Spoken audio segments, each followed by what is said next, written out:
You are looking at a live view of the Falcon 9 as it awaits its 9:19 p.m. Eastern Time launch from Cape Canaveral Air Force Station in Florida. Good evening. It is January 6th here at SpaceX headquarters in Hawthorne, California. My name is Lauren Lyons, and I'm an engineer on the Starlink team here at SpaceX, and welcome to the first SpaceX launch of 2020. Now, as many of you know, we just launched 60 Starlink satellites back in November, and today we'll be launching another 60. That, combined with the additional 60 we launched back in May, bring our total count of Starlink satellites launched to over 180. With Starlink, SpaceX plans to bring high-speed, low-latency broadband internet to people across the globe, particularly to places where connectivity has been unreliable, too expensive, or even completely unavailable. Our goal is to start offering service in the northern United States and Canada later this year, expanding to a near-global constellation after another 22 launches. And of course, the more launches we have, the more opportunities we have to reuse these boosters. In fact, this one will be entering its fourth flight, the one that you see right there on the pad.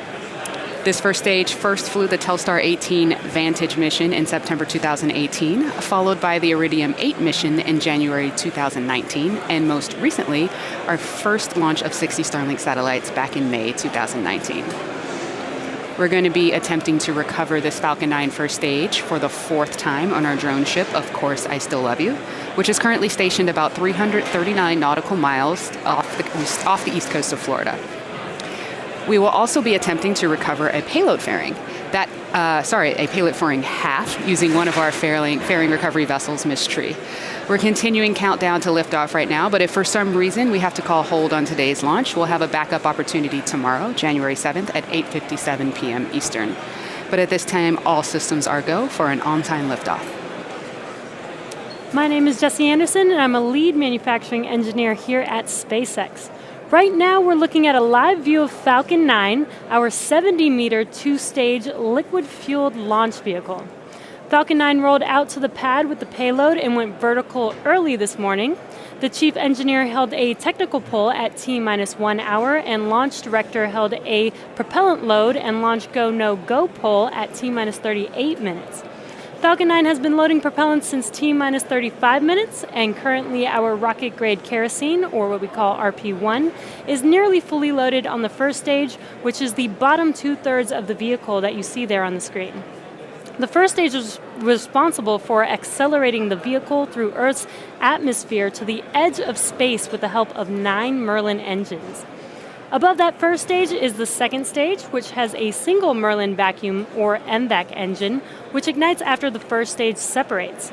The second stage is what will carry the Starlink satellites to an altitude of 290 kilometers above the Earth's surface. At this time, the second stage is fully loaded with fuel, and liquid oxygen is currently loading on both stages. The stack of 60 satellites is safely enclosed inside of the 17-foot diameter payload fairing, which is the pointed enclosure on the very top of the rocket, and you can see that right there on your screen. Once we reach the vacuum of space, we will deploy the fairing as the second stage continues on its journey to orbit. As for weather, looks like we have some mostly clear skies with some light winds, overall looking good for an on-time launch today in Cape Canaveral. But we will continue to monitor this all the way down to T-0 to ensure that weather remains good for launch. The Air Force range is prepared to support today's mission. Waters are clear of any ships, and the range continues to ensure the safety of our launch. With that, the vehicle, satellites, weather, and range are all looking good for an on-time liftoff just a few minutes from now. Now, if you've been following Starlink's development, you might know that most satellite internet services today come from geostationary satellites. These are single satellites that orbit the planet at about 35,000 kilometers, covering a fixed region above the Earth. Starlink, on the other hand, is a constellation of multiple satellites that orbit the planet at a much lower altitude, at about 550 kilometers, and they cover the entire globe. And because they're in a low orbit, the round-trip data time between the user and the satellite, also known as latency, is much lower than with satellites in geostationary orbit. This enables Starlink to deliver services like online gaming that are usually not possible on other satellite broadband systems. Now, after the Starlink satellites are deployed from Falcon 9 at 290 kilometers above the Earth, they'll use their onboard ion thrusters to raise themselves to their operational altitude of 550 kilometers. As you may recall, these ion thrusters are powered by Krypton, making Starlink the first Krypton-propelled spacecraft ever flown. Now, during orbit raise, the satellites are closely clustered together, and their solar arrays are positioned in a special low-drag configuration, making the satellites appear visible from the ground just after deployment. However, once the satellites reach their operational altitude and begin on-station service, their orientation changes, and the satellites become significantly less visible. While it's really cool to catch a glimpse of those satellites from the ground, they can sometimes be a distraction for astronomers.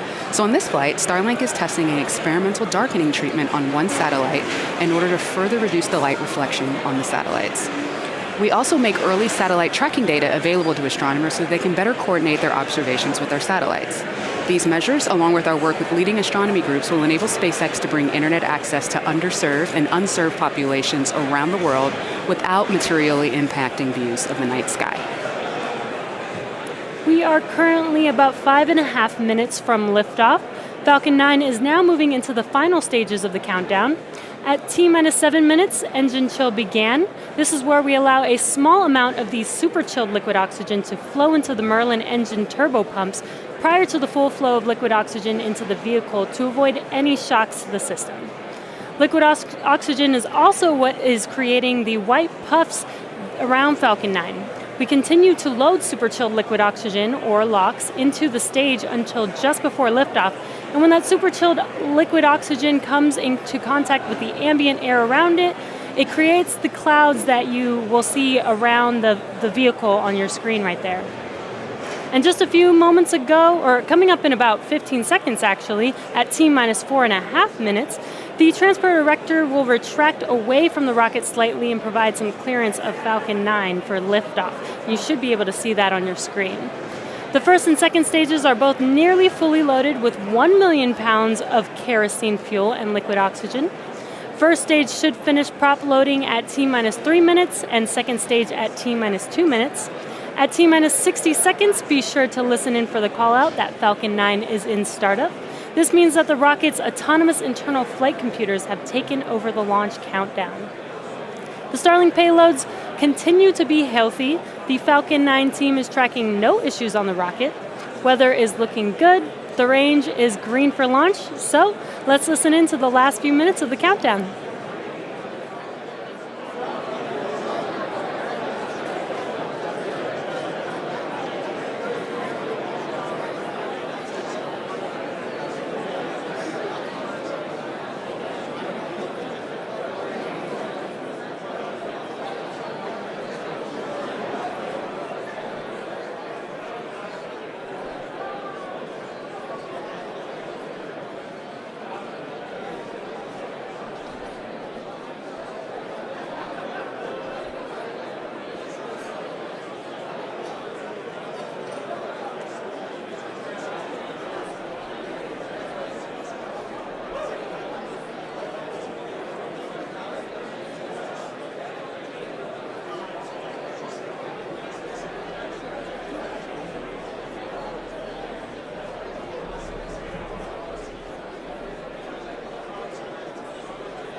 Stage 1 launch loads closed down.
Stage 2 LOX loads closed down. And vehicles on the internal power.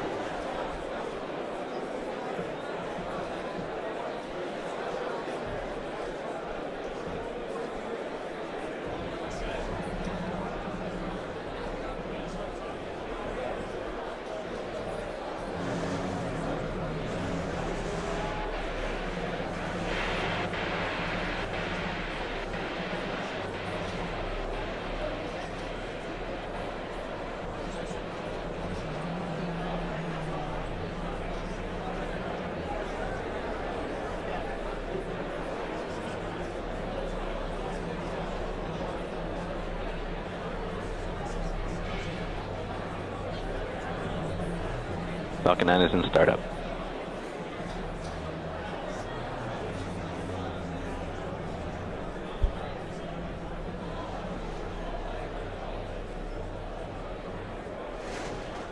Go for launch.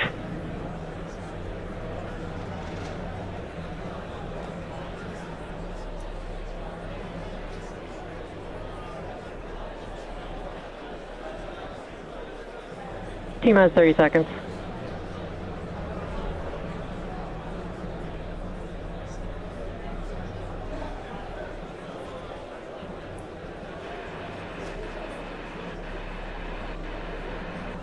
T-minus 15 seconds. 10, 9, 8, 7, 6, 5, 4, 3, 2, 1, 0. Ignition, liftoff. Go Starlink to the Falcon, Space Force at Canaveral launch.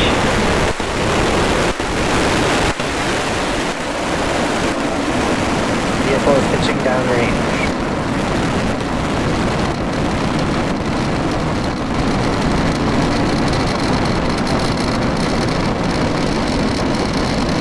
Stage 1 propulsion nominal.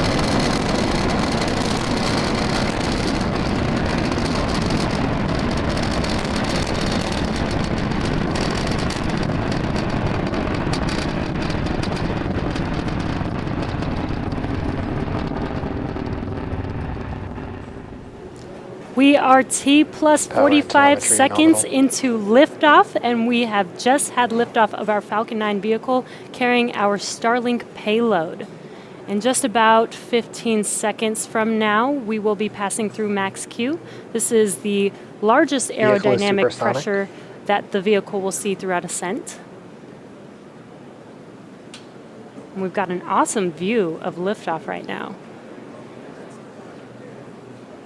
Vehicle is passing through maximum dynamic pressure. And we just heard that call out for passing through max Q. Now coming up in about a minute will be a rapid succession of events, main engine cutoff, or what we call MECO, followed immediately by stage separation and SES1, which is second engine start. Now MECO is where we shut down that main engine on the first stage booster to allow the vehicle to slow down just enough to separate And back from engine second chill. stage.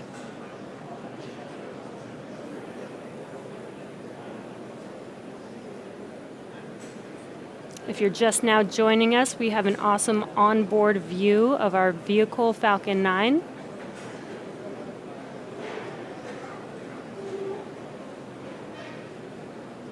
And in about 30 seconds will be those three events: MECO, main engine cutoff, stage separation, and SES1.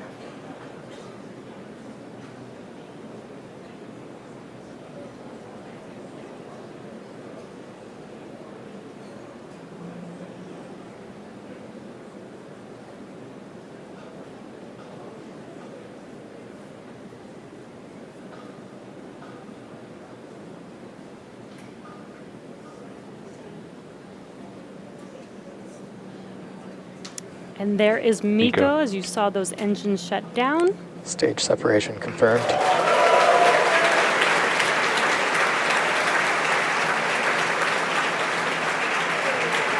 And there is stage separation and second engine start. You can see that second engine on your right screen glowing bright red. Now in about 20 seconds we will have fairing deploy. And we should be able to see this on our screen as well. And on that left screen there, you can see the grid fins. It's a bit dark on the East Coast right now, so hard to see, but we did see those grid fins deploy.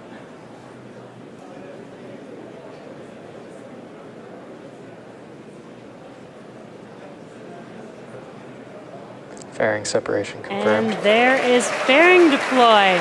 So as Lauren mentioned earlier, we will be attempting to catch one of the fairing halves on our recovery vessel, Miss Tree, but we will not be able to show this live, so check in with our social media for updates.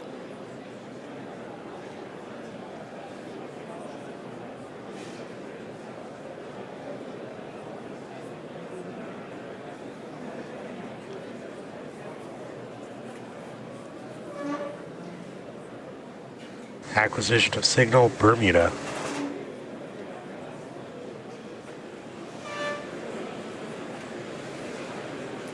That is beautiful. Now, there are a series of events coming up with both Stage 1 and Stage 2 before we reach our parking orbit and enter that first coast phase.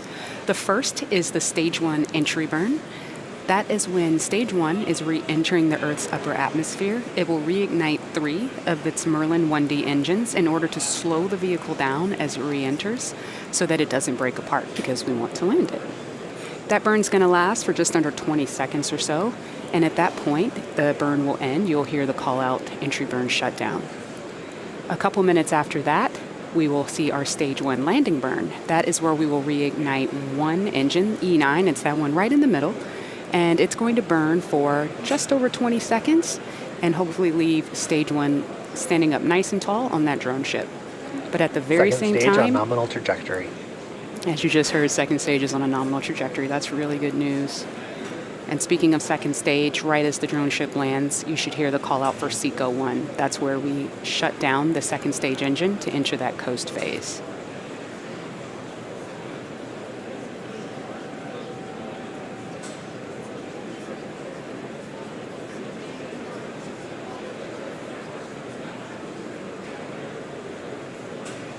So far, Stage 2's trajectory continues to be nominal.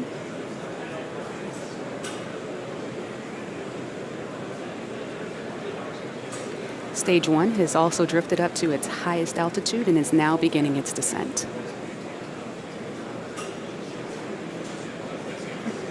That's that image over to the left. It's dark outside. Oh, dark in space.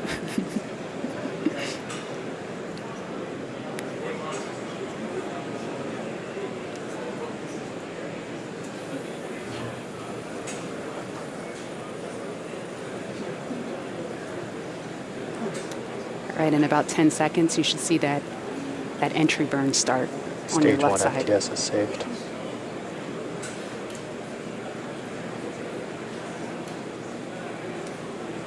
Stage 1, entry burn startup.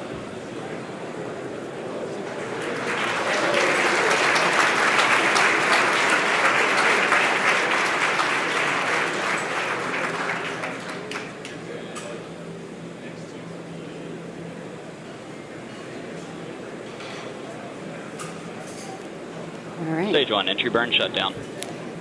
And we just had a good shutdown of that entry burn. Meanwhile, the second stage continues at full power with over 200,000 pounds of thrust. Stage 2 following nominal trajectory. All right, looks like we lost signal, but that's fine. We should be acquiring it again soon. Now, Stage 2 continues to burn, taking those Starlink satellites to their first parking orbit.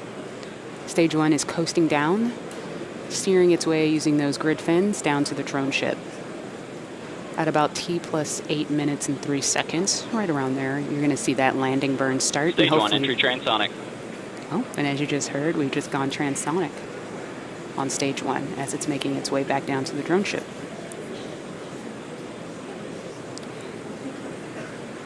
So the atmosphere is actually what's slowing the vehicle down, Stage 1, as it's now re-entering the Earth's atmosphere and coming down to the thicker parts. That's what slows the vehicle down. Stage 1, landing burn startup. All right. You can see that light on the left. Stage 1 Stage 2 making is its under way. terminal guidance. Stage 1, landing leg All right. deploy.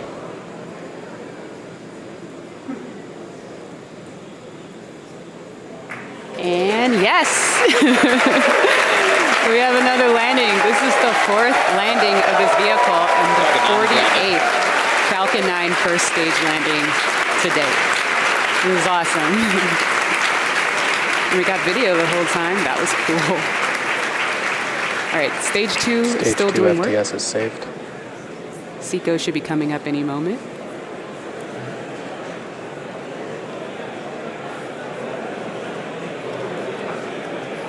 SECO. And we may have lost video, but we've heard confirmation of Zico. Cape LOS expected. There we go. That's all 60 of those Starlink satellites on their merry way. It's a beautiful sight. Just to give you guys an update on the fairing, we didn't catch it this time. We got really close, but we're going to keep on trying again and give you more updates as that continues. And with that, that brings our web class to a close. Thank you to the 45th Space Wing for range safety today, to the FAA for licensing today's launch, and a thank you to the FCC for licensing operation of these satellites. We'd also like to thank all of our viewers for tuning in. Follow our website and social media platforms for updates on our next missions and milestones. Thanks for joining us for the first launch of 2020. And until next time, have a Happy New Year.